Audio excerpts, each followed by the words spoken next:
So, hello everyone. Welcome. Good morning, good afternoon. My name is Alex Dorr. Welcome to NOFA conference. I've been cultivating and working with mushrooms for the last 3-4 years. I've been studying. I'm still in university or college. I have my last semester studying mycology.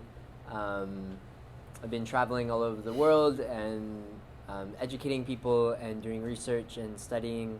I just came back from Mexico like 2 days ago, where I was teaching and cultivating mushrooms there for the local communities.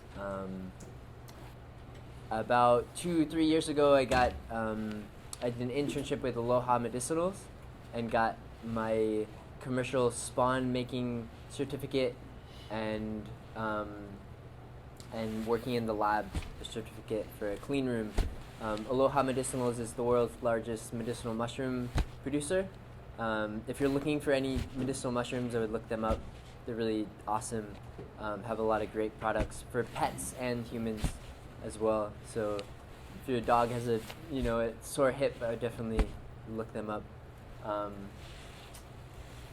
I've been working with Fungi Ally. It's a company in Hadley, Massachusetts. They have a stand outside. They're selling tinctures and fresh mushrooms and kits and a lot of great things. I would definitely check them out.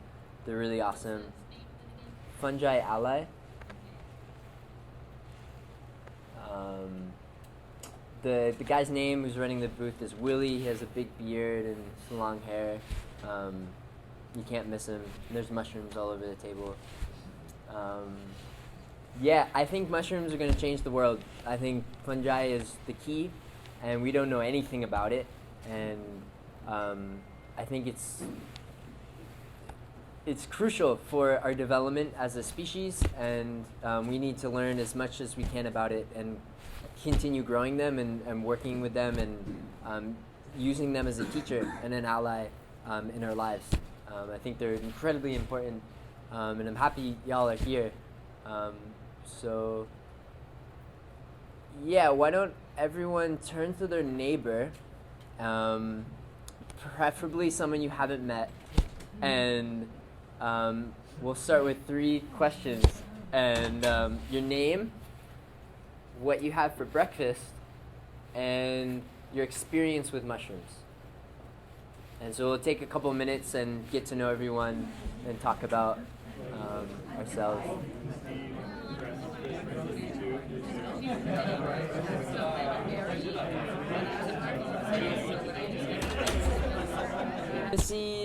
Hear from maybe 1 or 2 people about what they want to learn today, why they came here, why they're in this room. Maybe I can touch upon a question that somebody has that they're really dying to know about, that they've been curious about for a while. I'd like to know how to grow all those different kinds of mushrooms, a lot of different kinds, on my windowsill of the city, my suburban apartment. Great. All right, let's do that. How do the techniques for outside work inside differ? Cool, awesome. We'll definitely talk about that. One last question. How much sun do they need? I can answer that question right now. Depends on the mushroom. So button mushrooms can grow in complete darkness. And a lot of people think, mushrooms grow in the dark. Not true. That's pretty much only for button mushrooms. All the rest of mushrooms grow in partial shade, and they actually really like sun, or light, in different spectrums of light, just like plants per stages of growing. So they need light, just like us. So mushrooms, they can grow in so many shapes and sizes. A lot of these mushrooms are from the Amazon rainforest, the biggest biodiversity of life on the planet. I really like the one in the bottom right corner. It's really beautiful. Also, tons of different sizes as well. These are real pictures. I don't know the guy on the left, but that's my thumb. In Ecuador, I found a bunch of these tiny mushrooms, really cute, and they only get that big. And there's even smaller ones, but my camera couldn't capture them. So here is fungi. I wish I had a laser pointer, but on the tree of life. So as you can see, fungi are actually, oh, cool. I wish I had a big chest full of gold. Yeah. I do have red hair. I won't tell you where my gold is. So, as you can see, fungi are actually closer related to animals, aka humans, than humans are to plants. And I'm sure everyone here is, NOFA conference, they like farming, they like plants, but we're closer related to mushrooms than we are to plants, believe it or not. And we don't know anything about them. So, let's figure some stuff out. I've even heard that some vegetarians have taken that further to question whether or not it's okay for vegetarians or vegans to eat mushrooms. Yeah, they're really high protein. It's a good But most substitute for would probably meat. say it's okay because mushrooms don't have a central nervous system. And similarly, they're like us. They breathe in oxygen and let out CO2. Plants do the opposite. So really similar. They also eat food rather than producing it like plants. So it's broken up into 4 main categories. The 2 main ones that are most common are Basidiomycota and Ascomycota. Mostly, a lot of gourmet mushrooms fall into Basidiomycota family. I think it's family. I'm really bad at those names. Ascomycota is a lot of like yeast, so you in like beer, wine, bread. Also, if you know morels, really delicious mushroom, is under Ascomycota. But mostly today we're going to talk about Basidiomycota. And these 2 are more related than these 2. These are kind of like molds and more icky stuff that a lot of people don't want to look at. Fungi in our ecosystem, how do they work? What are their roles? They can be broken up into 4 main categories. And a lot of these, there are 2 or 3 different categories. They don't like to be put into boxes. So it's parasitic, mycorrhizal, saprophytic, and symbiotic. So parasitic. We live in a world, and I'm sure this really grinds your gears, monoculture and pesticides and chemicals. This is, excuse my French, bullshit. And it's just, we need to change. We can't be doing this. And what happens is nature's natural response to growing a lot of the same organism is, hey, that is invasive and I need to, take it out. And all these chemicals that are destroying the soil, its home and life, this is thought of as a parasite to fungi, to all these other organisms, not the other way around.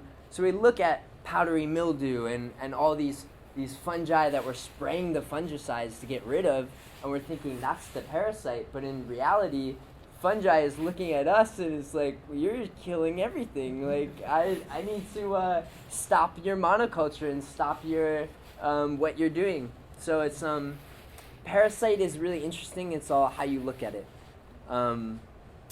Actually, the biggest organism in the world is a fungus.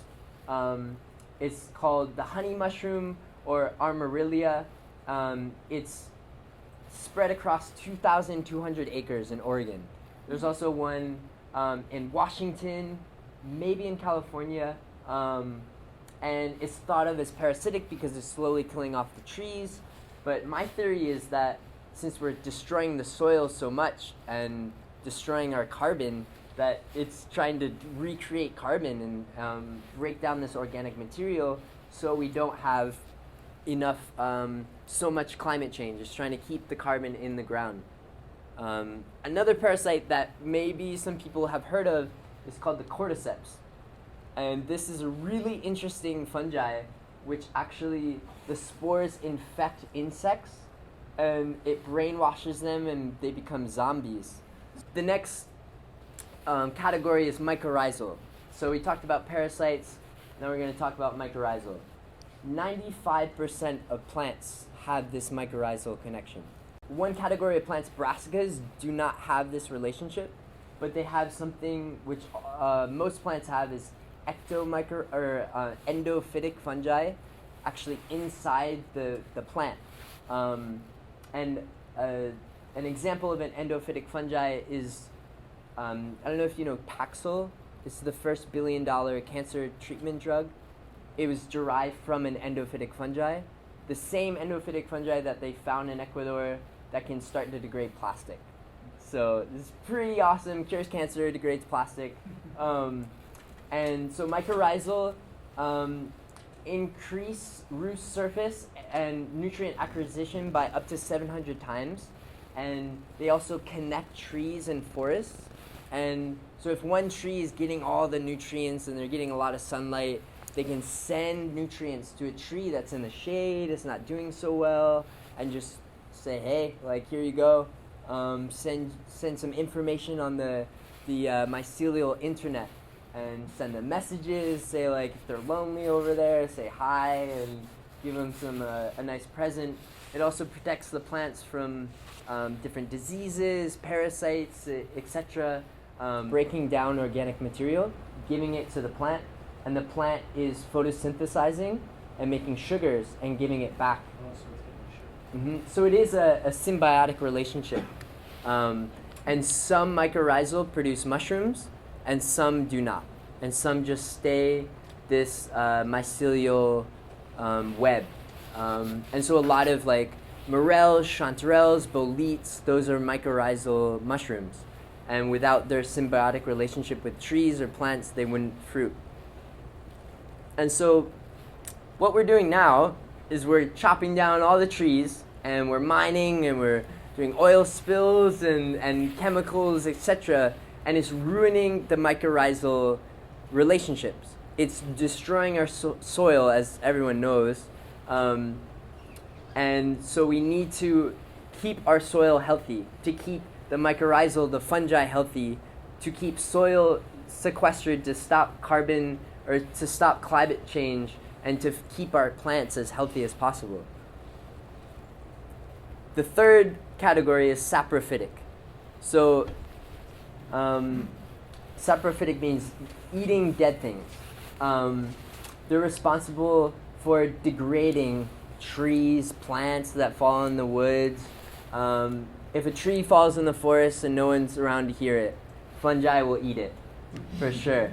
So it's broken up into two categories: white rot fungi and brown rot fungi. White rot fungi break down the lignin in plants, the really hardy, three-dimensional molecule lignin. Fungi are the only organism able to break it down. It's so complex, and only they are able to break it down. Brown rot breaks down the cellulose, mostly the cellulose and hemicellulose in plants. It's more easy to break down, and they work together to colonize organic matter and make it into rich soil. They recycle. They're probably the best recyclers in the world. And they use mycelium, which is the main structure of fungi. We love to talk about mushrooms. We love to throw around the word mushroom, but mushroom is only the fruit. Mycelium is, if you think of an apple tree, this is the apple tree, where the mushrooms are the apples. And so we can't see the apple tree, it's underground, and all we're seeing in these little apples popping up are like, oh, mushrooms, it's all mushrooms. It's like saying, oh, it's all apples, and we point at an apple tree, oh, it's an apple. It's like, no, there's a tree. And so we need to talk about the tree, the mycelium. This mycelium excretes enzymes. And so when we eat food, it travels down in our stomach, and our stomach creates acids to break down that food. For fungi, it's the opposite. They kind of throw up their acids, their enzymes, and it breaks it down externally. And once it's broken down, they suck up the nutrients. So this is a picture of the enzymes. They kind of sweat them out, and they kind of swim in their own sweat. It's kind of a weird thing. Three of the main enzymes that they use, especially for lignin degradation, is lignin peroxidase, manganese peroxidase, and lacases. This is a structure of lignin, super complex, always different. And so they use those enzymes to break down H2O2, and they cleave H2O2 into H2O, water, and a free radical oxygen.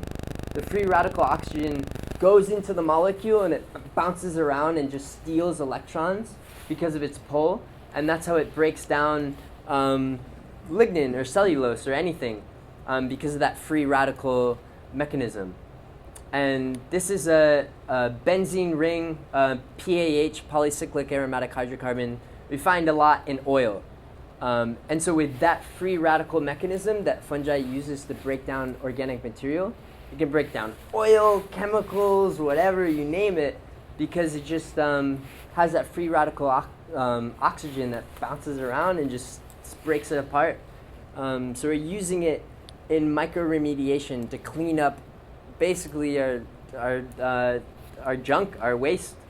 Atrazine, I don't know if anyone has run into that before. It's really gnarly stuff. Fungi can break it down, and a whole wide range of different pesticides, chemicals.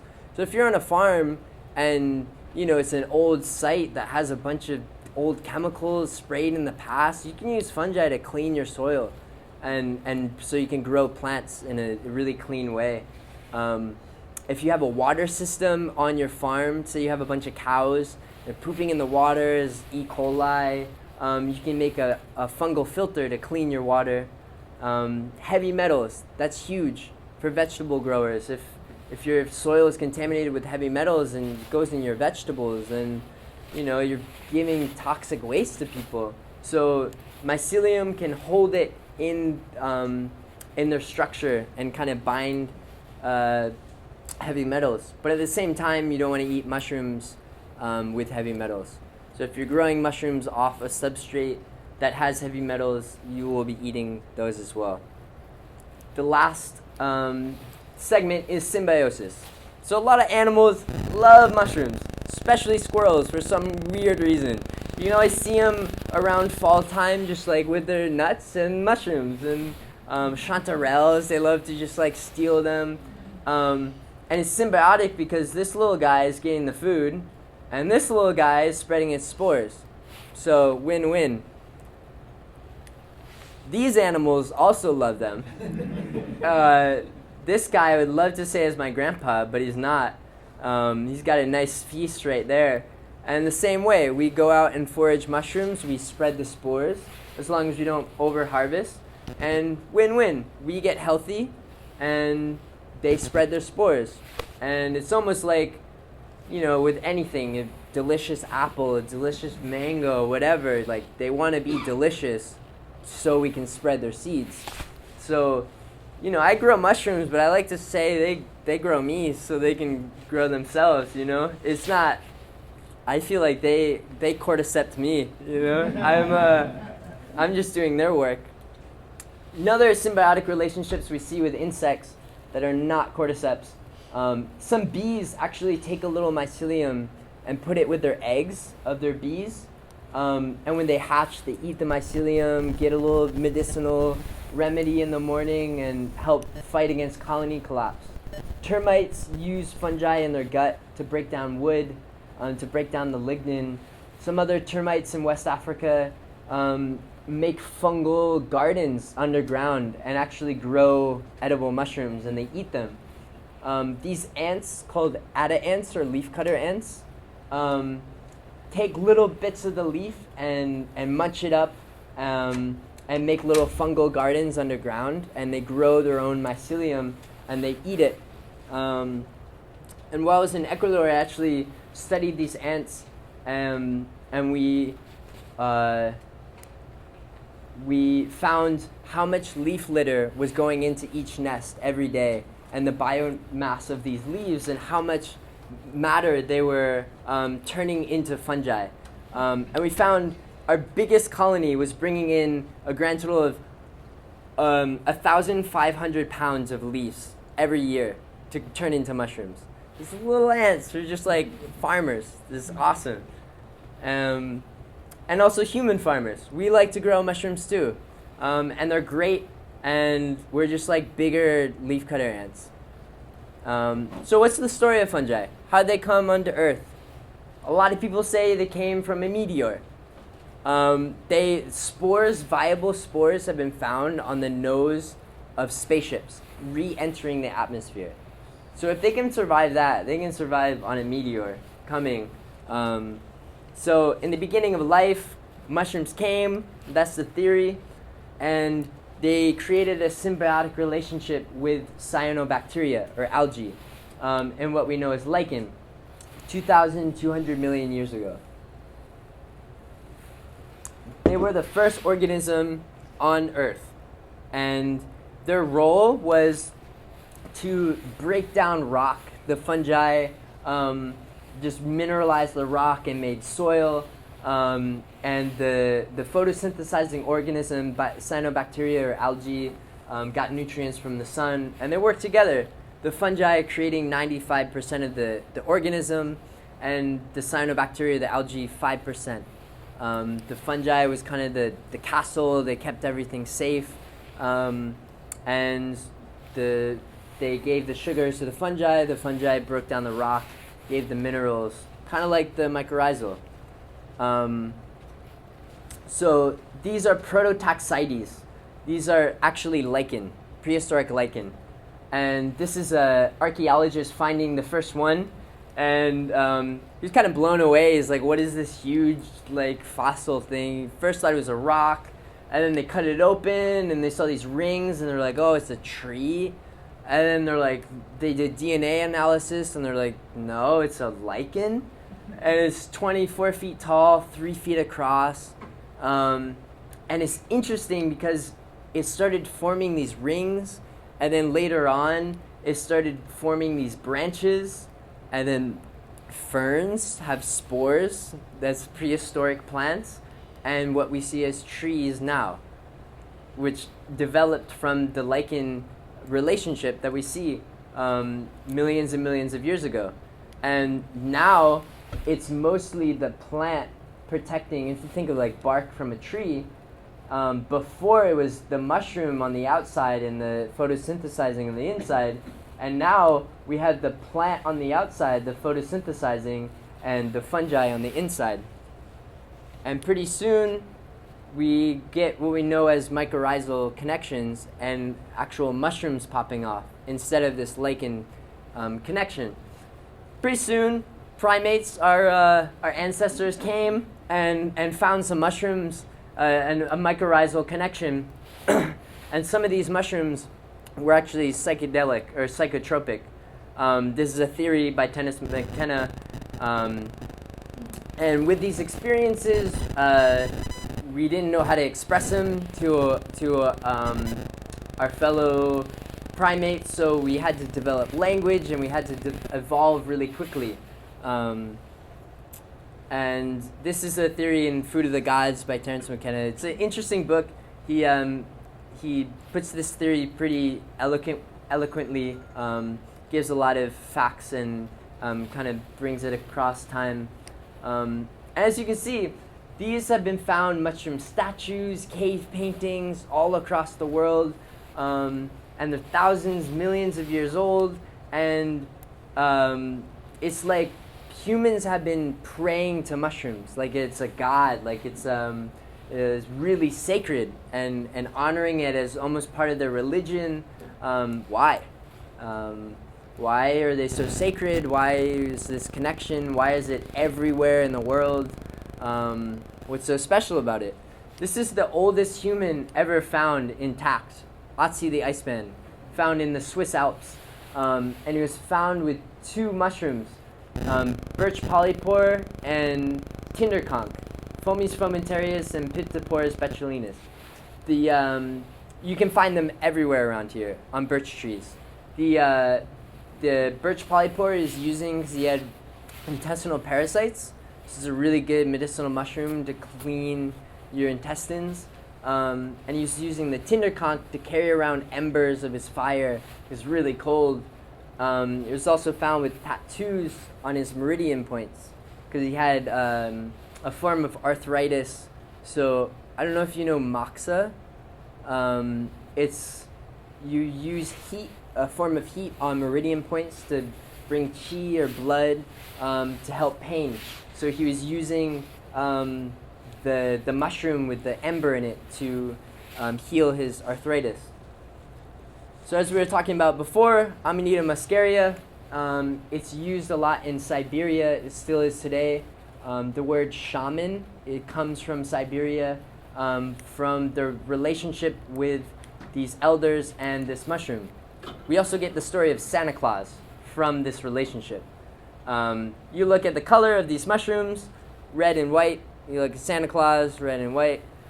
Lives in the Arctic Circle. It's a jolly man riding a sleigh with reindeer, which these shamans used to do, carrying presents to people. And what these shamans did is they went to somebody's house with their bag of mushrooms, his presents, which you would find under pine trees, like presents under your Christmas tree, and he would dry them on the tree, like ornaments, or in stockings above the fire, like stockings.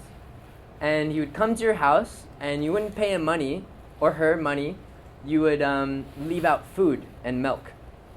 And so that's, we leave, treats for Santa Claus. And once he goes through the trip and he goes through other dimensions, he flies through the chimney, And this is our story. We tell our kids this. And even if someone has iPhone, like the mushroom symbol is this mushroom. And you see it on postcards, you see it everywhere. Now you know the truth.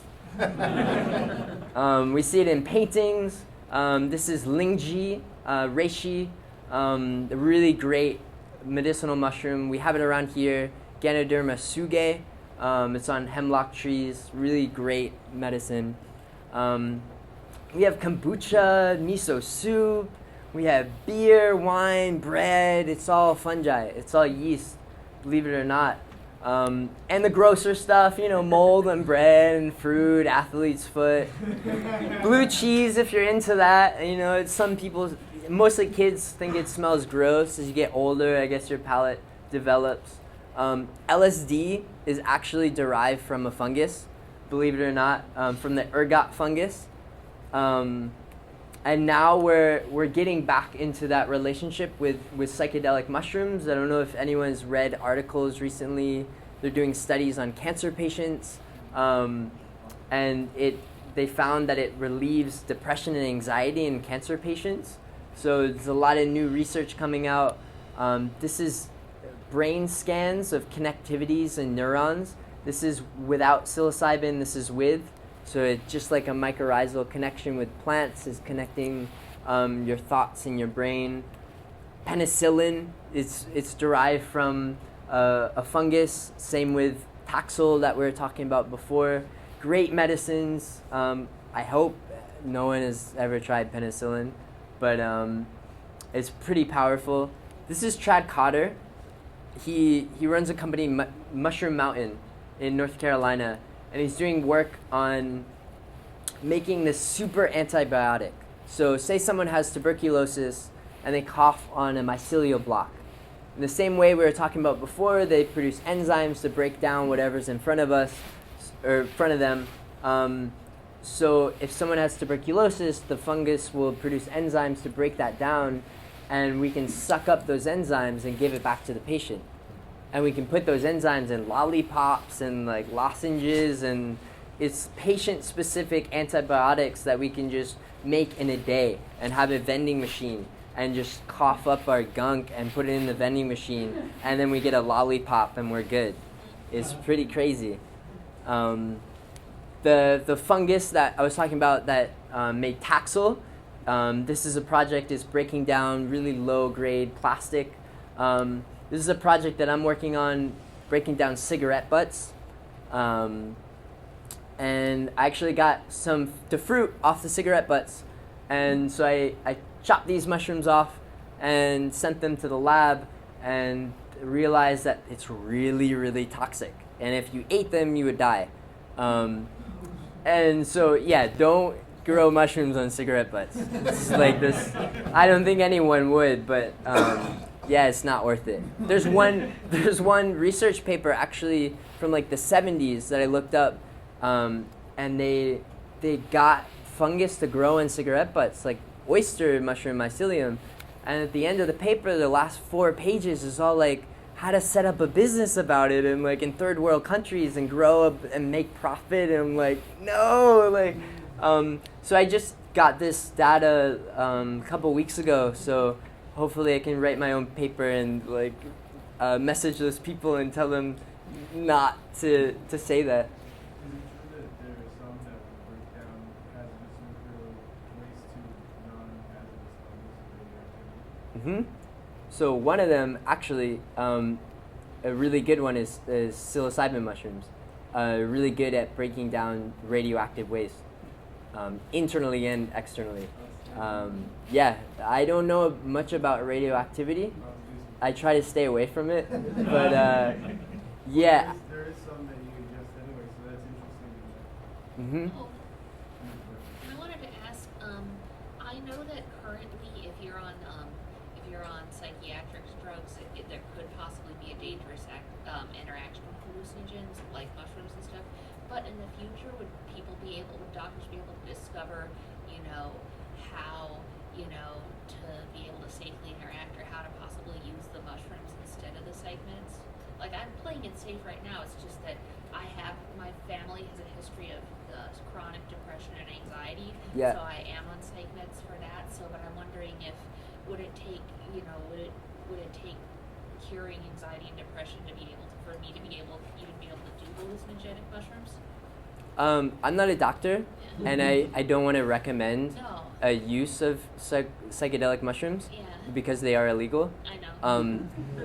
But there are studies and there are doctors out there. Well, first of all, my stand, I don't think anyone, I've been on prescription drugs for anxiety and depression, and I didn't like it at all. I don't know about your experience. It Well, helps it's some just people. Like, it has helped me because before I was on it, I was really, and my mom says the same thing, so it's just like Yeah. I have depression and anxiety that's like genetic. But I trust nature. I trust nature's medicine. Yeah. I don't trust chemicals. So I would much rather take medicine grown out of the ground that studies are saying it can treat. And I've heard from friends that it really helps their anxiety and depression. Maybe one reason why it might be dangerous for them to interact is because psych drugs have the same effect as psychedelic mushrooms. And maybe the reason that psychedelic mushrooms are illegal, I don't know, maybe the psychiatric industry wants to make money.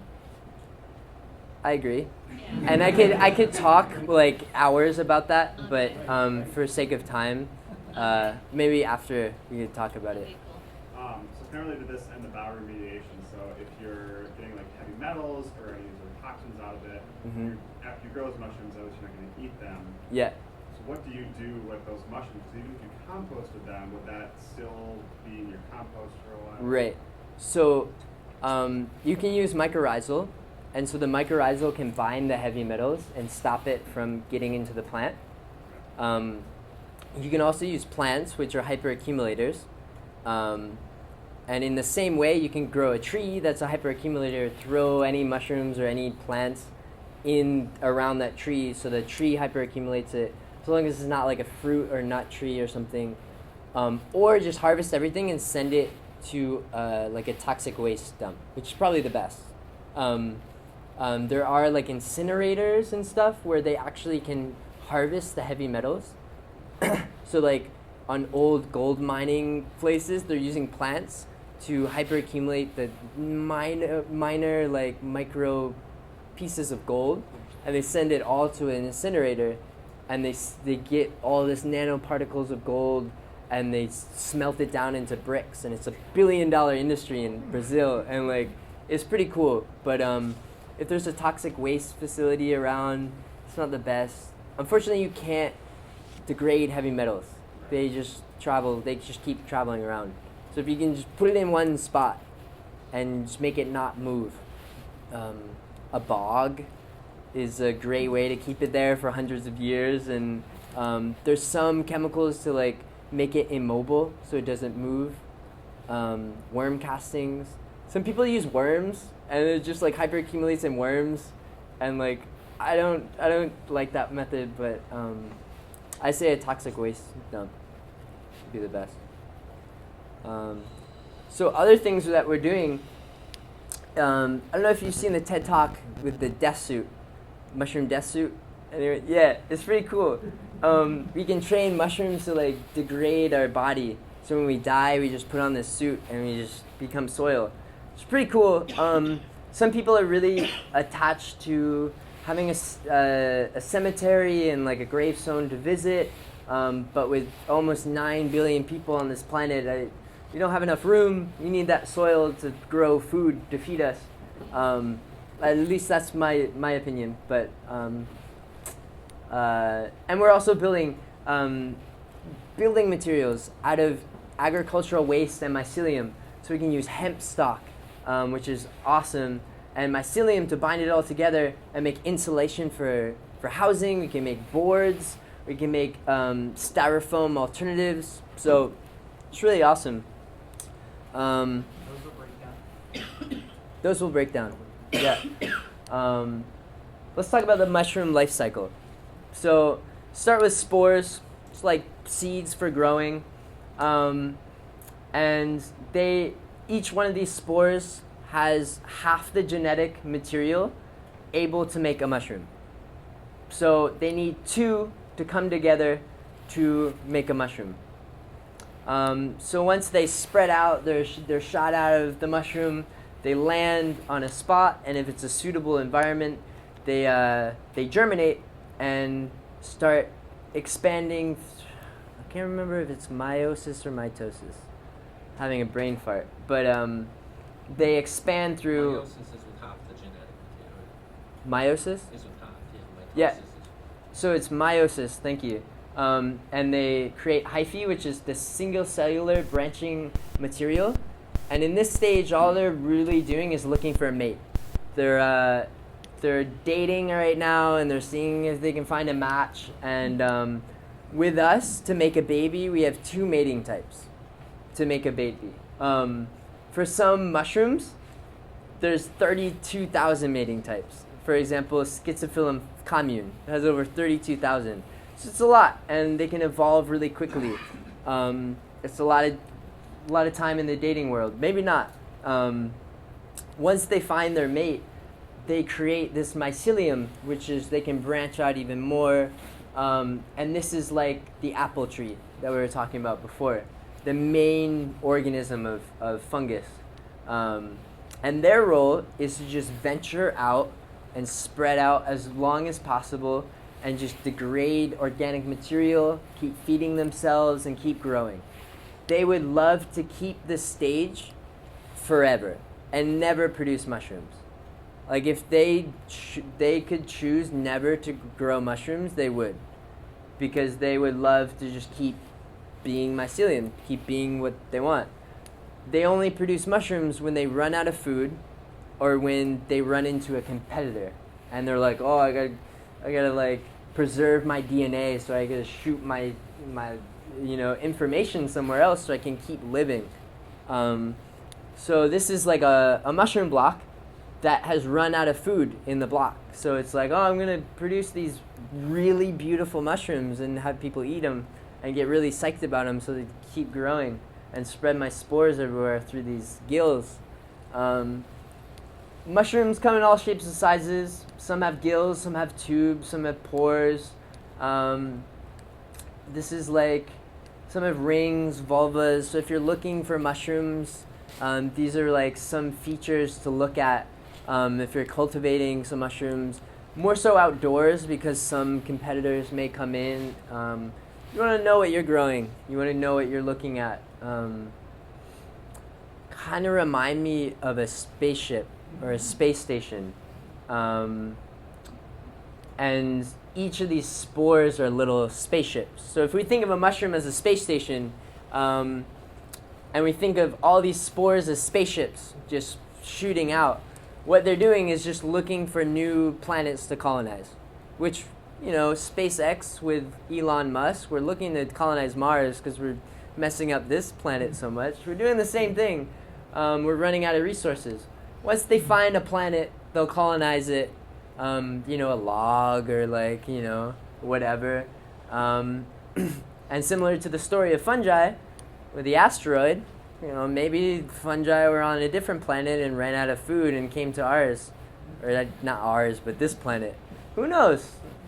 But they're here now, and that is the mushroom life cycle. So let's talk about growing them. We had a big introduction. Hopefully you learned a lot, got really psyched about it. But let's grow some mushrooms. So I think everyone, show of hands, who's a farmer, gardener here? I volunteer on farms. You're a farmer. Yeah. We're all farmers here. So we have a lot of organic matter, right? And mostly on your farm, what do? Compost it? Yeah? Well, I'm going to show you mushroom cultivation.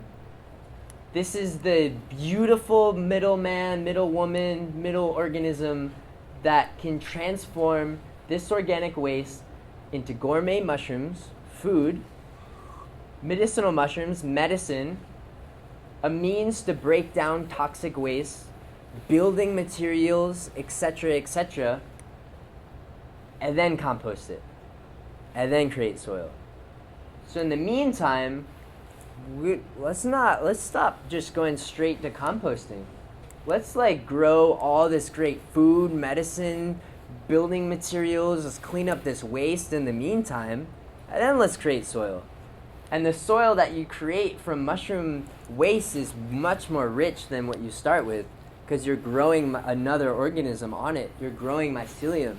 So I think this is the way to do it. I think any composting facility, any farm should be growing mushrooms off the organic waste, growing cordyceps, growing crazy stuff, growing insulation for greenhouses, cleaning up oil spills, and then making awesome soil.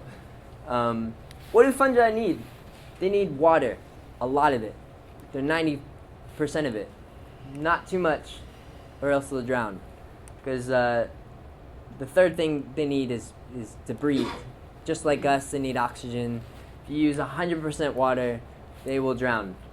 There are some fungi that live in the ocean, but most fungi need to breathe. They need a healthy diet, depending on what the mushroom is. They'll like certain things. Poop, wood, different material, agricultural waste. Some like others more than others. They need to be warm, just like any organism. There's some that like colder weather, but most fungi like it around 70 degrees and nothing above 105. You can grow less, but they grow slower. They like it 70 degrees. They need a proper fruiting surface. So I don't know if anyone's walked in the woods, you've seen mushrooms, probably. I hope so. Some grow on the ground, like a horizontal. Some grow on trees, vertical. Some grow both, they don't care. Depending on what kind of mushroom it is, they'll grow on different things. Some grow out of the soil, some grow on logs, some grow on poop. Depends on what they need. Cultivation in 4 acts. So this is all mushroom cultivation in these words. You start with spores, or mycelium. The spores germinate into mycelium. You introduce it into an agar dish. It's kind of a nutrient film. Or you can do it into a liquid culture, which is just like sugary water. The spores germinate, and there's your inoculum. And then once you have the liquid culture or the agar, you can keep expanding it as long as you want. You can transfer it into cooked grains, sterile grains like rye berries. They'll grow on the rye berries. You can span that out. And then you want to bring it to the final fruiting structure or the fruiting media.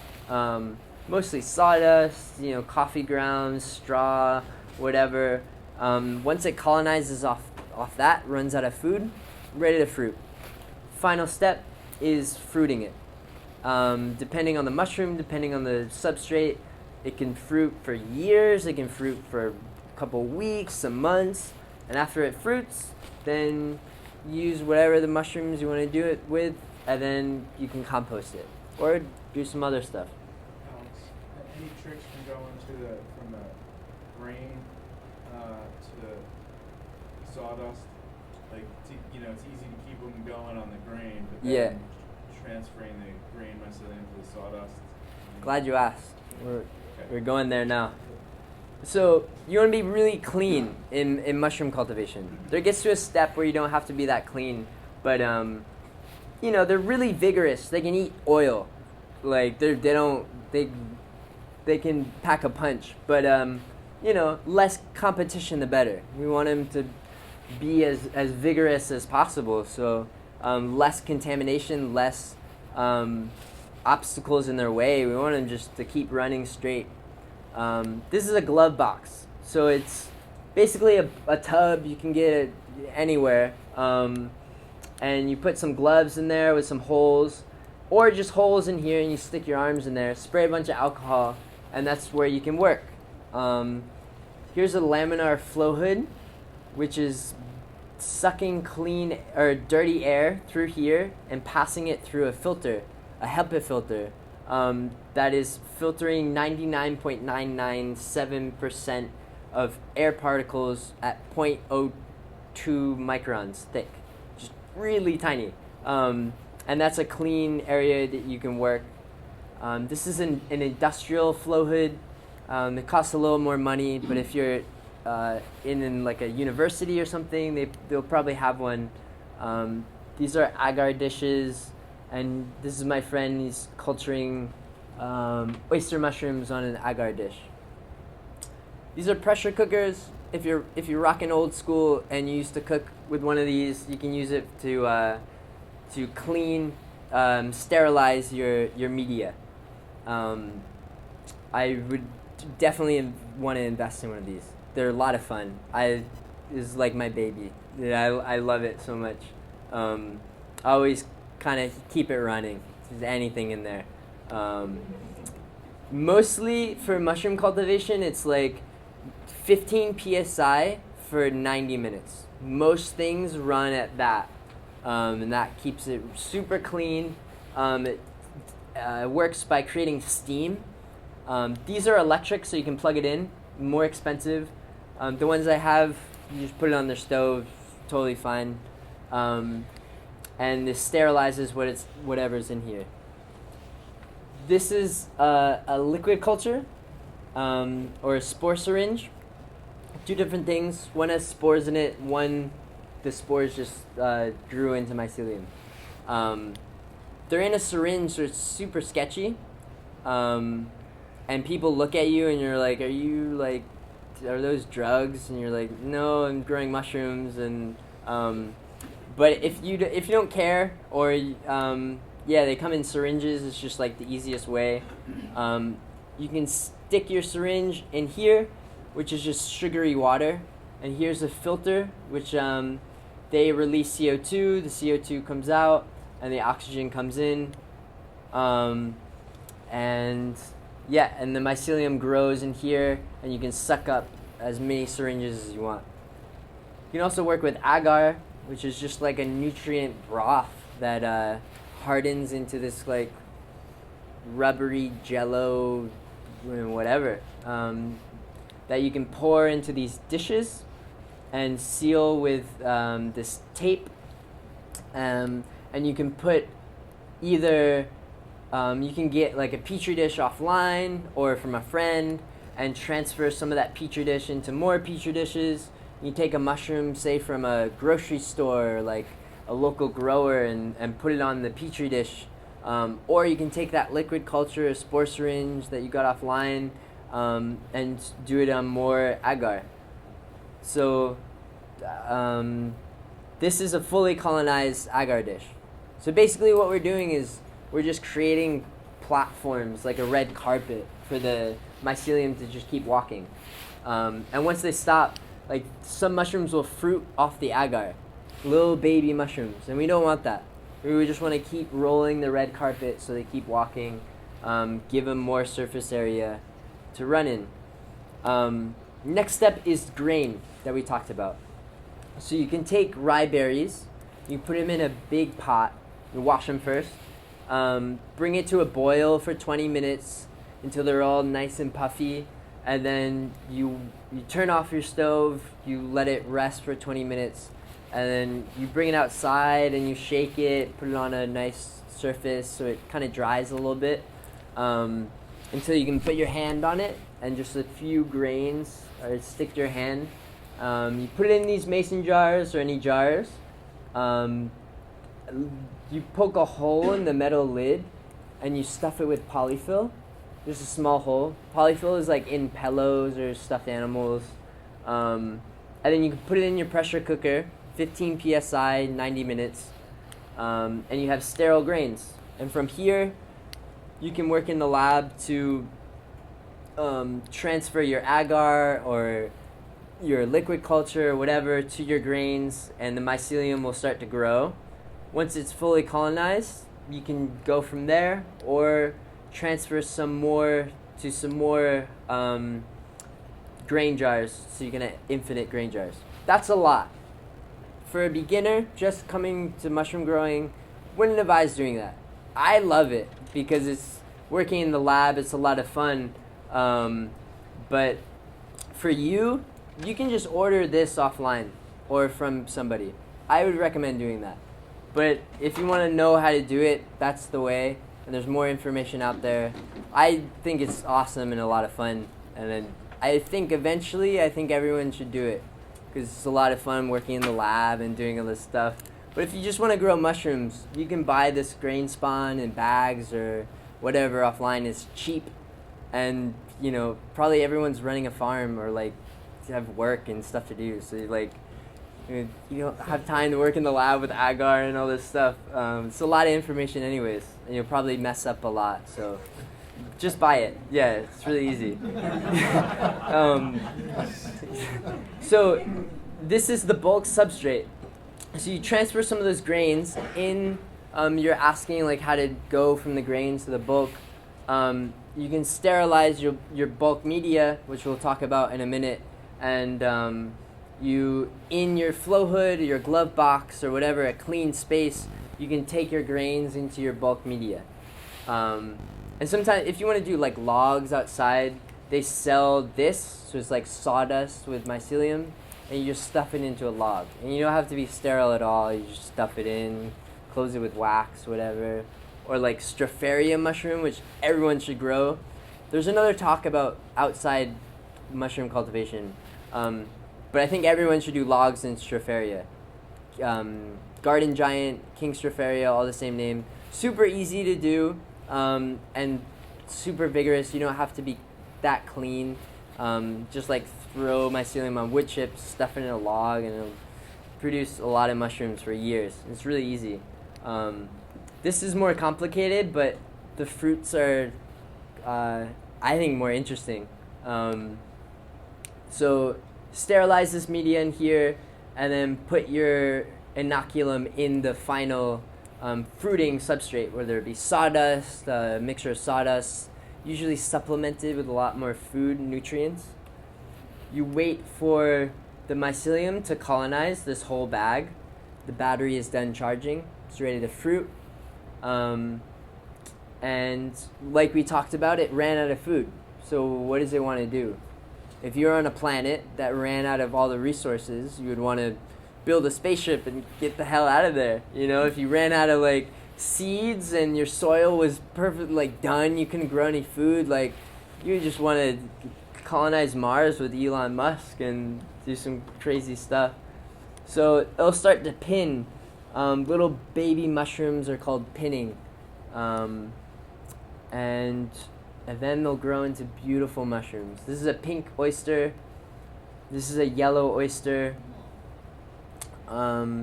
This is a pearl oyster. This is actually at Aloha Medicinals 3 years ago. And then once they're done, you can harvest them and eat them, dry them, make medicine, give them as a present to a friend, sell them. So what are some agricultural wastes that we can grow mushrooms on? We can use straw, wheat, rye, oat, rice, barley, corn stalks, sugar cane, coffee pulp, banana waste. We don't have bananas around here. Cotton waste, cotton seed hulls, sawdust, paper products, so like paper, cardboard, soybean hulls, soybean waste.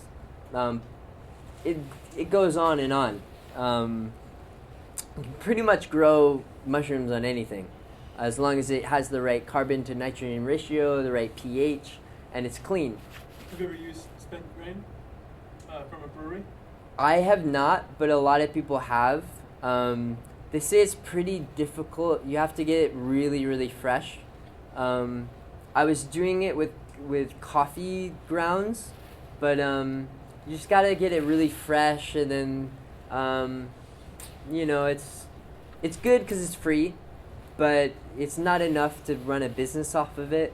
And sawdust is cheap enough, and a lot of people are like, oh, you can grow off coffee grounds, which is great. Like, yeah, but you can grow off your genes if you want. They won't produce a lot of mushrooms, you can't run a business off genes. But yeah, it's like great. But it's good to try as a little project. But sawdust is cheap enough, and other stuff. What if sawdust is contaminated with like chainsaw oil or something like that?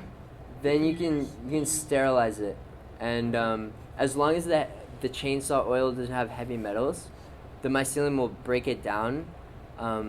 Mushrooms won't hyperaccumulate anything besides radioactive waste and heavy metals. So if it's like pesticides or something, they'll break it down. They won't hyperaccumulate it unless the mushroom is sprayed with it. So let's talk about oyster cultivation. Everyone should grow oysters. Easiest mushroom. Delicious, grows on anything, super awesome. Got pink, grayish brown, yellow, blue, and this is a white pearl. You can grow off anything you want, but I think straw is the best for oysters. The list is like 100 different things you can grow off. I grew it off cigarette butts, and you grow it off anything. You. What? That'll kill you. Yeah, that'll kill you if you eat it. So you can get these straw bales. They're pretty cheap, not hay. Yeah. I have a question. Lots of times, unless you really ask, many times you get straw and it's been treated with an herbicide. Mm-hmm. So would that break the mushrooms would break up that herbicide? Yeah, But it might be best if you just. but I just would avoid it. If you can get organic straw, the better, but it's probably hard to find. If it's sprayed a little bit, it's not really, you're not going to have mushrooms filled with herbicide. But you might get less fruits because it's a contaminant. So the mycelium is spending a lot of time breaking it down rather than producing a lot of beautiful mushrooms. And so it won't grow that well. But I've seen tons of people grow mushrooms off straw that's been sprayed, and it turns out fine. Turns out great, but I try to avoid it as best as possible. Yep. So a lot of straw comes in really big strands, which you can totally grow mushrooms on, but they like it in finer pieces. It's you can gobble down food, and it might hurt a little bit, but you'll still get it down. But it's nice to chew, and take your time with it. You see little kids kind of just shoveling food in their mouth, and you get fed and they get nutrients, but you chew your food, It's so you can use a wood chipper. That's probably the best. Hard to come across for some people. You can put it in your garage or a barn or something and run a lawnmower over it. That's also good. If you want to get your mind off things and have a lot of time in your hands, maybe a few beers, and a friend, and you take scissors and you just kind of, if you want, I don't recommend it. I've done scissors once and it's not worth it. It takes a really long time. to treat it. So you want clean substrate, clean food. There's a few treatments, hot water soak. Basically, you can do like a small pot on your stove or a 55-gallon drum. Basically a burner under it. And you're basically boiling the water and sterilizing the straw inside. Solar water heater, never tried it. Don't know anyone who has. But apparently it works. Basically, you use solar heat. I don't know how to set it up, but basically use heat from the sun to heat it up. Cold water fermentation, they use it a lot in really poor areas. I hate to use the term third world countries. My friend in Oaxaca, Mexico, that I was just there last week, was doing this method of just like soaking it in water. And so what happens is there's bacteria that need oxygen, and so you plunge it in water, those all die, and anaerobic bacteria start to form. They don't need oxygen, they can't live in oxygen, and then after 7 to 14 days you take it out and all those die. So you kind of kill both the anaerobic and aerobic organisms with this, but it smells pretty bad, as you may imagine. Lime soak is using hydrated lime. Raises the pH to 12 to 13, kills all the bacteria. It's my favorite method. It's really easy. Hydrogen peroxide soak is, yeah, you may have guessed it, soak it in hydrogen peroxide. There's also wood ash, which does the same, raises the pH. Or a steam bath, which is using steam. You can like use a 55-gallon drum with a false bottom, so maybe some bricks like this and a platform with some water and like a fire underneath, and it creates steam, and it heats up the straw. Hydrated lime. Just lime water. Say that again? Your favorite method, the hydrated lime? Yeah. Is that just water and lime? Yeah. Strong concentration. So it's about half a cup for 15 gallons. And it'll raise the pH to 12 to 13. You still get between 4 to 12 hours, like overnight. And you need to make sure it's the right kind of lime. It's kind of hard to find the right type of lime. You want it to be low magnesium. So High Yield is a great company that sells the right kind of hydrated lime. And high calcium lime is also really good. But then once you soak your straw, you have really high pH water, and you're going to dump it. So you can use lemon juice or any other organic or natural thing to lower back the pH. If you have like pH strips, it's awesome to use, and then you can dump it. Don't dump that water after. It'd be so bad for the plants. Maybe the EPA might get on you. So this is what it looks like in 55-gallon drums. The straw is soaked in there, and lime was mixed in the water, and you just use like bricks to weigh it down, cement blocks, and it's soaked there.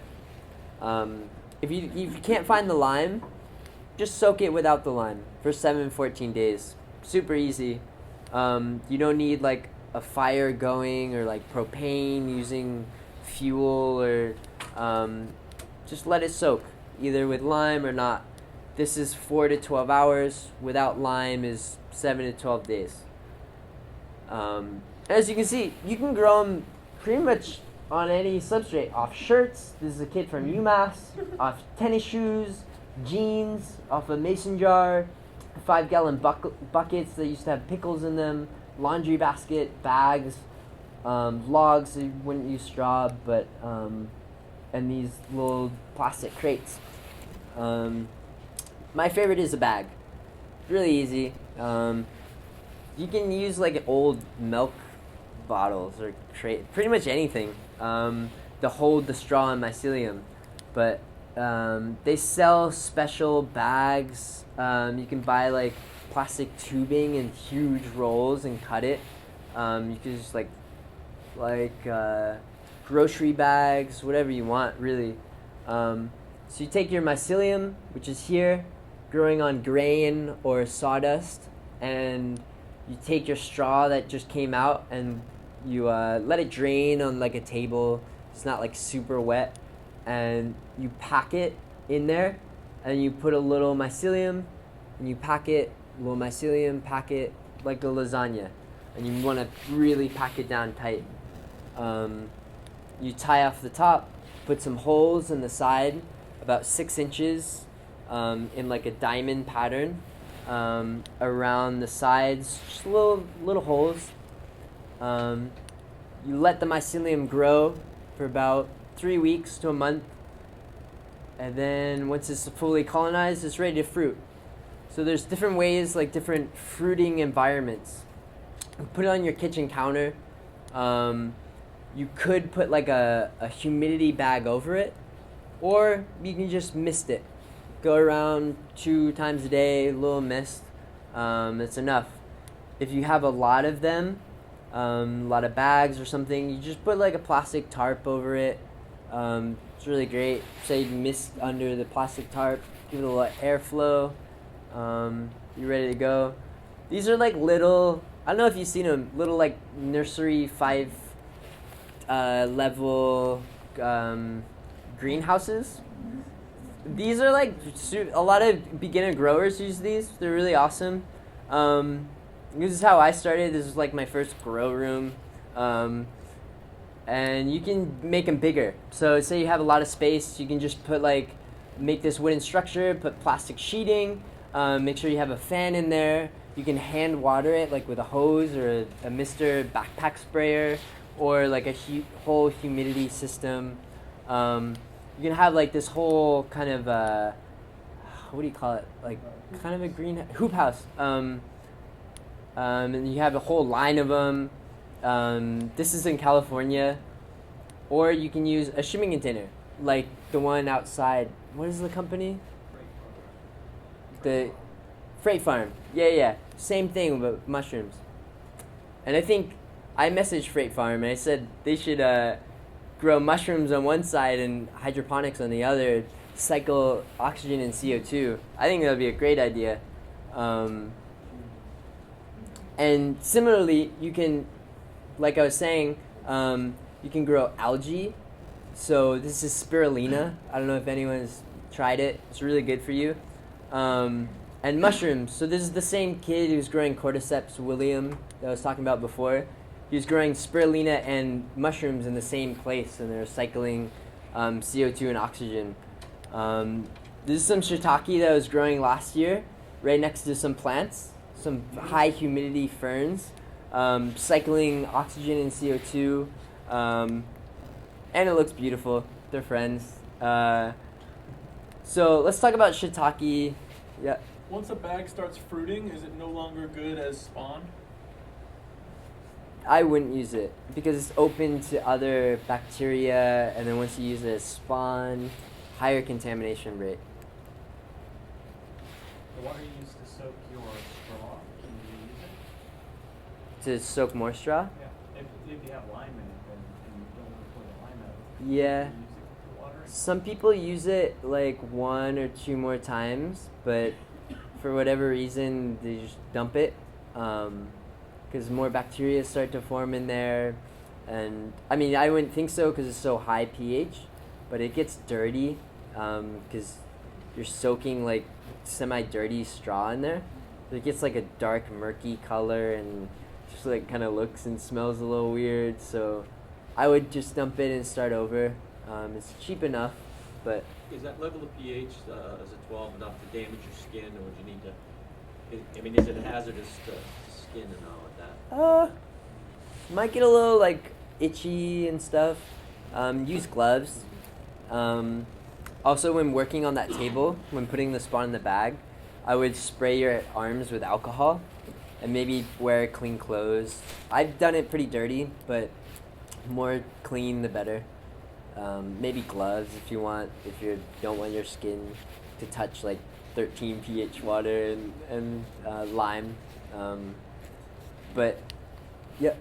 How much lemon juice do you need to neutralize the water in the 55-gallon quite a lot because it's 55 gallons. Vinegar would work too, right? Vinegar? Yeah. pH test strips are really awesome, or like a one that's digital is like crucial. They're really cheap, and just to make sure it's in safe range.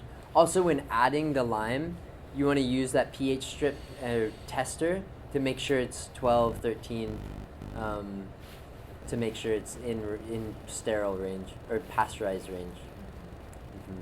So, how to grow Shiitake and Lionsmane.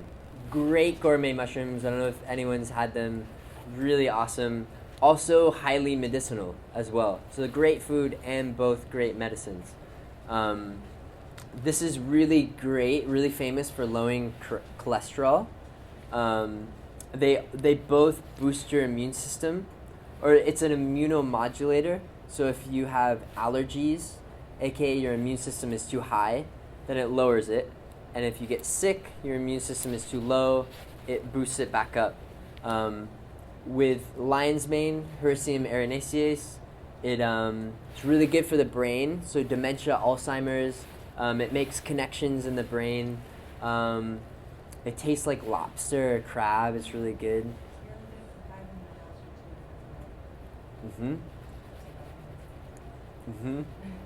It's really, really awesome. So you can make tinctures, teas with it, dried, or just eat it. Really awesome. A basic recipe for growing these mushrooms is 200 gallons of sawdust. This is all ratio. This is for like growing a lot of mushrooms. So you can do your own ratio. 4 50-pound bags of wheat bran, 2 gallons of gypsum, and you want to lay it out all outside on like a big tarp and spray with a hose, and more people the merrier because it's really heavy. Take some shovels and just keep mixing it up, spraying water. Moisture content is when you can grab the substrate and squeeze it, and just when it gets to the point when like 1 drop of water comes out is moisture content. It's absorbed the maximum amount of water. If you want to grow oysters this way, this is the more like complex way. It's 50% sawdust, 50% soybean hull, and that's by weight, and that's not by volume. So we pack, once it gets to the moisture content, we mix all that media up, pack it with filter bags. So these are a thick plastic bag that you can put in really high heat situations and they won't melt. For oysters, that we were talking about before, just packing the bag, you don't need to sterilize the bag. With these, you need to put the whole thing in high heat situation. This filter part lets out CO2, brings in oxygen, but doesn't let microbes or bacteria in. So it's a micropore filter. If you're doing low scale, yep. Yeah, good question. Sorry, I skipped it. eBay is really great. Amazon, if you're buying low quantity. Another great company is Unicorn Bags. If you're buying like 1,000 bags or something, and you can get them super cheap. But if you just like Google on eBay or something, I had a name but it's slipping my mind, of a nice eBay seller, a mushroom grow bag or mushroom filter bag. You can find these bags for pretty cheap. If you're doing low scale, say like 4 to 20 bags or something, then I use pressure cookers. Depending on how big your pressure cookers are, how big you want to do it. 15 psi for 9. Sorry, this time is wrong. For the bulk substrate, you want 120 minutes. For grain or anything else, it's 90. Or you can use a 55-gallon drum with like a propane burner under it. That works too. I've kind of stayed away from there because I'm a little sketched out by it. Because I think it's kind of like a bomb. But I mean, I'm just being like paranoid because I know it won't blow up. But I'm just like, it's just like a metal container. But Yeah, I'm used this, which is also like a sealed metal container. Which I don't know why I'm not paranoid about this, but a 300-gallon stock tank. So this is like for animal feed or like water for cows or something.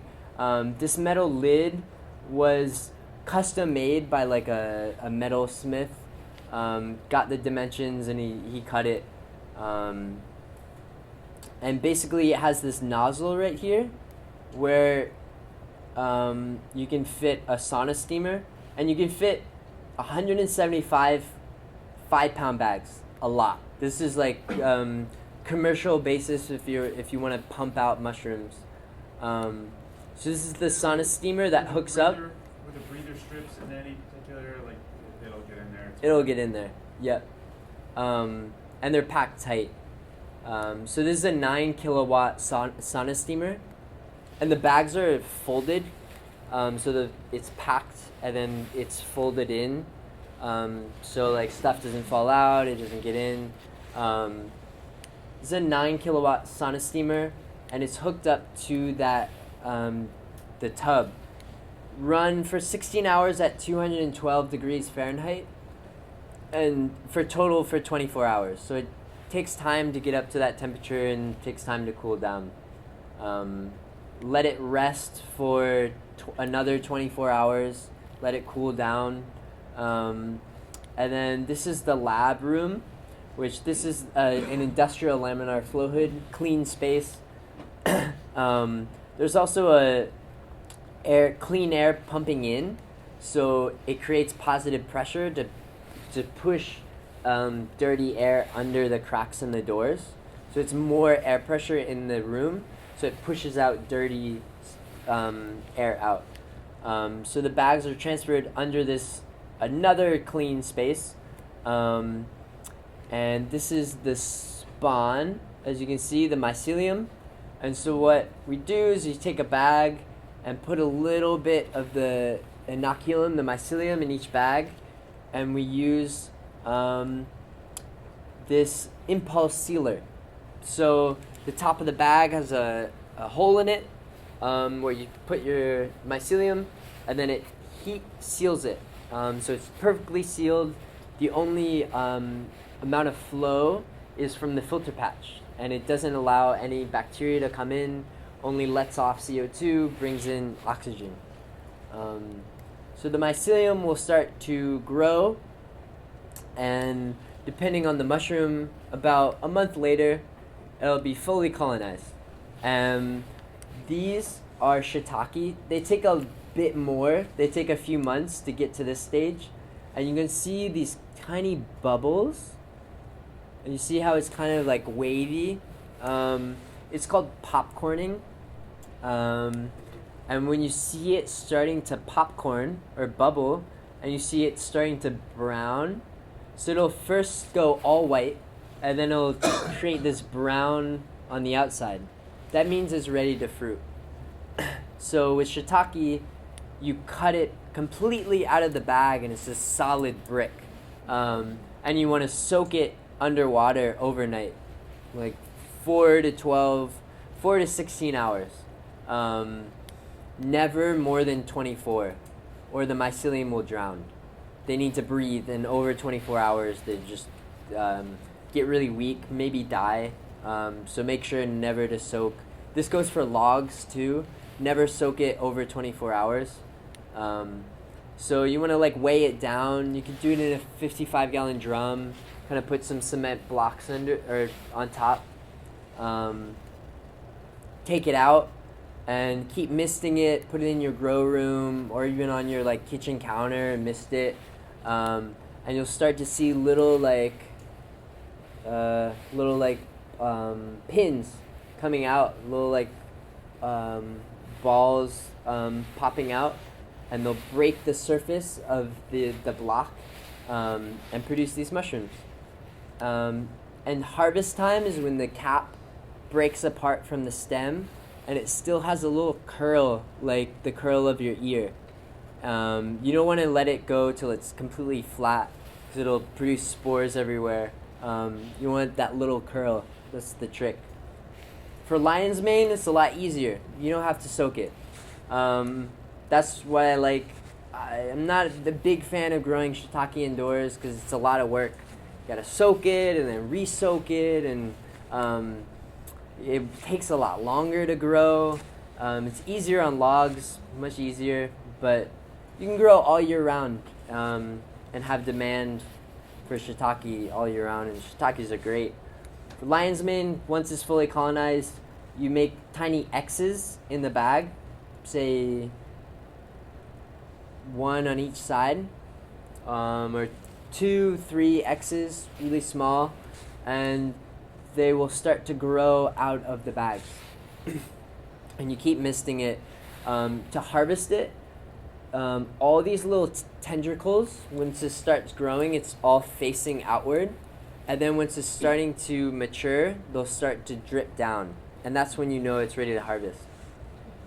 And you harvest them. And you have a lot of lion's mane, a lot of shiitake. And the question is, so now you have oyster, shiitake, lion's mane. What do you do with the mushrooms? You can cook them.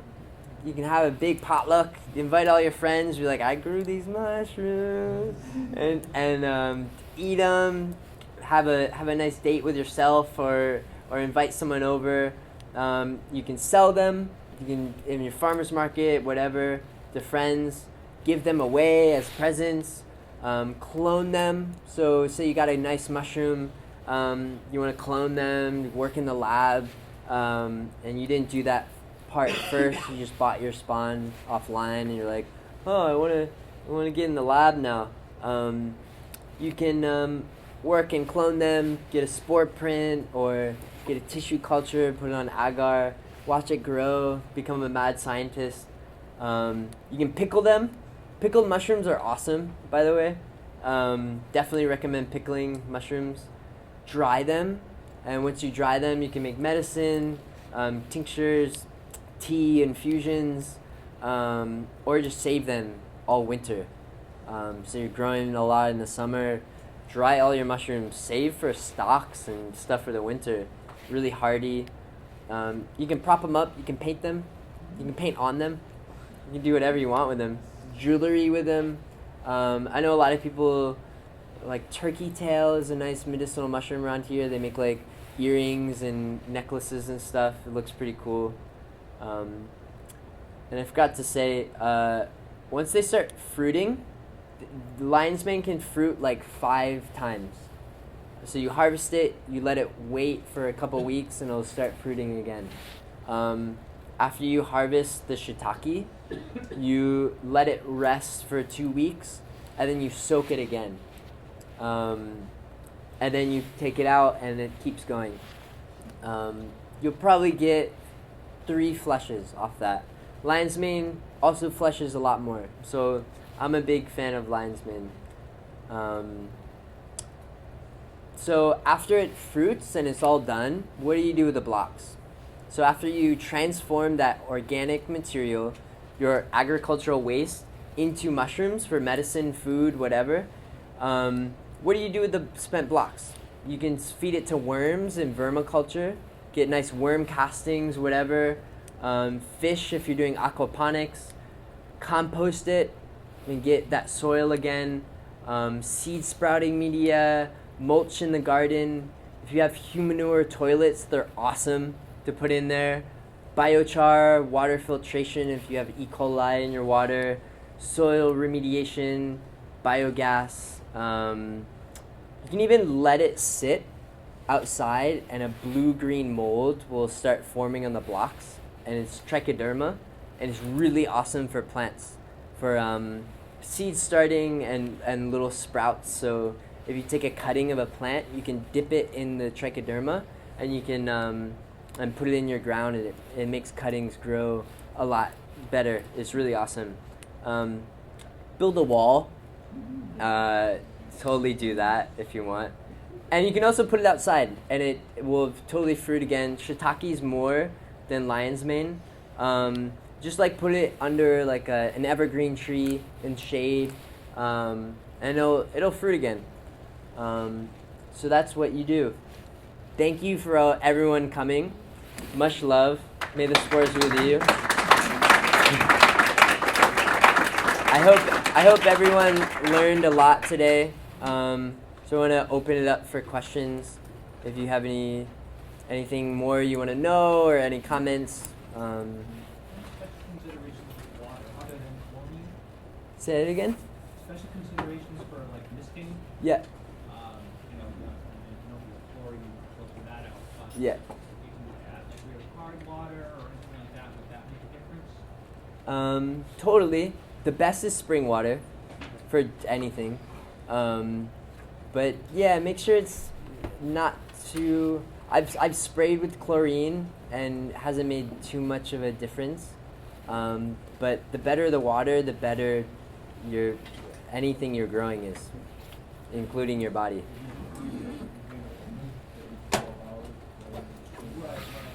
We have chlorine in our water, but it's really hard. That's the Iron and manganese and all that. Indoors or outdoors? Indoors, oyster. Yeah. Outdoors, I would say King Stropharia.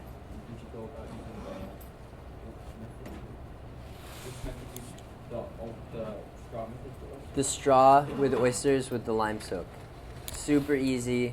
And I recommend if you just want to start off and you just want to grow some mushrooms, then I would buy spawn. Fungi Ally is out there. They have a table where you can buy spawn from them, or even a grow kit if you're like just want to grow it right away. You said there's like some contamination that could happen. Is that like concern? Is there like could you get sick from the mushrooms for tests? No. So you just have it's just mostly Yeah. quality. Unless your mushroom is just like really moldy, like treat it like any other food. If you have a piece of bread that's covered in mold, would you eat it? No. Yeah, yeah. Mushrooms will suit fruit off a substrate that's like filled with mold, and the fruit itself won't be contaminated, and you can still eat them, and they're totally fine. Also, everyone should cook all their mushrooms. They're made of chitin, which is really hard for our system to digest. I saw it in the salad bar, and a lot of times they have uncooked mushrooms in the salad bar, and it drives me insane. It's so hard. Some people can digest it fine, but it's chitin. Like it's really hard to digest. So definitely cook it. I just want to throw this out there. I have what is my coffee, Mm-hmm. but it's also got Fuji and Shiitake. You have it to sell right now? Where are you at a booth? Well, no, I have some with me. Cool. Yeah. How much does it It's cost? it's less than a carrot. Cool. I'll get some. If anybody's interested, just want to throw that out there. Cool. Thank you. So I'm great at growing mycelium. Yeah. But as far as the fruiting mushroom indoors, any specific like balancing air exchange with moisture, Yeah. light, and LED, RGB, like any advice on how to do it well indoors? Yeah. So they have meters. I don't use it anymore just because I spent so much time with mushrooms. I kind of walk in the room and I feel like a mushroom, and I'm like, oh, I wouldn't want a fruit here. Or I recommend just like walking in the woods and seeing where mushrooms fruit, and be like, and just like kind of test the air and kind of test the like the weather and like, oh, what's the light like? Is it cold? Is it really wet here? That's a really good method. Just kind of get a feel for it. For any mushroom, they have specific requirements. So they grow in specific heat ranges. They need more humidity, less humidity, more air exchange, less, more light, less. So look up each individual mushroom that you're looking at. I didn't put it in the slide, I'm sorry, but and that would help. They have like meters that check your humidity in the room. They check your CO2. light. You can get expensive with it, how many meters you have, but be good. You know, I'm sure everyone has had mushrooms in a salad bar before that has been uncooked, and it's not like traumatizing. Like that, yeah. Yeah. I wouldn't recommend. You can, but like, it's chitin. It would be hard on your system. So when you pick one chitin, is you denature the chitin? Yeah, yeah. So you start to break it down. When you cook it. When you cook it. Same with making a tincture, like medicine or a tea. You're breaking down the chitin so the medicinal properties come out. Right, so acid will break those down. Right. Because when I pickle, I can pickle hot or cold. Yeah. And my takis are really good pickle, but I'll put that on cold and just let them. Yeah. Salt them out. Maybe massage them with like oil, cause so like kale, like a kale salad, you're not really supposed to eat kale raw, cause but you can massage it with oil and break down this. Is it chitin in kale? Yeah, I believe it. Same sort of thing. I feel like you can massage your mushrooms. Yeah, it's the same thing. Now, when you eat mushrooms raw, is that what, I've heard that's what can cause leaky gut syndrome? Have you heard that before? I'm not a doctor, but I don't know. I've heard it's carcinogenic and it contains the same substance in NASA rocket fuel. I don't know about that one. That seems pretty intense. Yeah. You were talking about Lionsmane and its medicinal uses for things like dementia. Yeah. Is there like a certain product that is like in use for that? Yeah. So Aloha Medicinals is a really awesome company. AlohaMedicinals.com. If you have to leave, feel free. Thanks for coming. Hope you learned a lot. Yeah, I would go in Aloha Medicinals. They sell like capsules and stuff.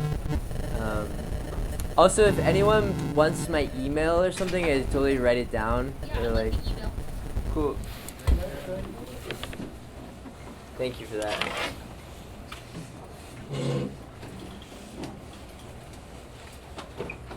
Well, yep. We can find another one. Yeah. So this spring I'll do some more. This fall I did a few. Can you do that? Like, because I'm president of a land trust, I like to do one as a public service. Yeah. So if I use your email in this in the book here, I can get a hold of it. Oh, my email's in there. Yeah. Oh, cool. Awesome. Yeah, that's great. This is work anyways.